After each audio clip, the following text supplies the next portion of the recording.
Подвал менен 3 кабат болуп салына турган үйдүн подвалы бүттү. Монолит менен Assalamu алейкум туугандар. Азыр сиздерге кенен айтып түшүндүрөм. 5 күн мурун подвалдын монолитин куюп кеткенбиз. Монолит 10 күн туруш керек негизи. 5 күндөн үстүнө чыксак болот. Азыр бүгүн келип ишти баштадык. Колонналардын арматурасын токотабыз. Бул жер ортого эме болот. Колоннага 6 зым койдук. Российский 18лик арматура, 6лык хамыт.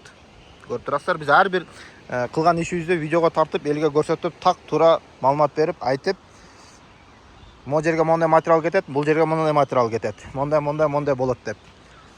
Так, ценасына келсек, 2 этаж үй салсаңыз, подвал менен 3 кабат болсо, же подвал менен 2 кабат болсо, түштүктүн ценасы ош жалабат шаарын ичи тегереги 13500. Ага эмне керек? Устро материал, устакы тамак ашы менен.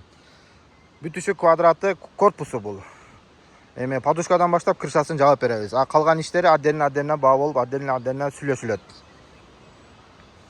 Бул үйдүн заказын февралда алып кеткенбиз. Бабаш 50 000 бабаш алабыз. Биринчи консультация 2000 сомго турушат.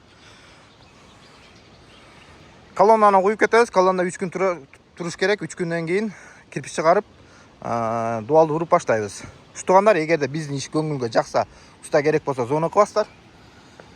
Биринчи звонок кылып туруп, сеналар тактап туруп, мана шаны иште керек эле консультацияга 1000 сомго турасыздар. Ал жерге 2000 сом барып көрүп алышып, бабаш алганда ошо 2000 сомду кошуп коесуздар. Ал жер болсо, мана шаны иши болсо 1000 сом.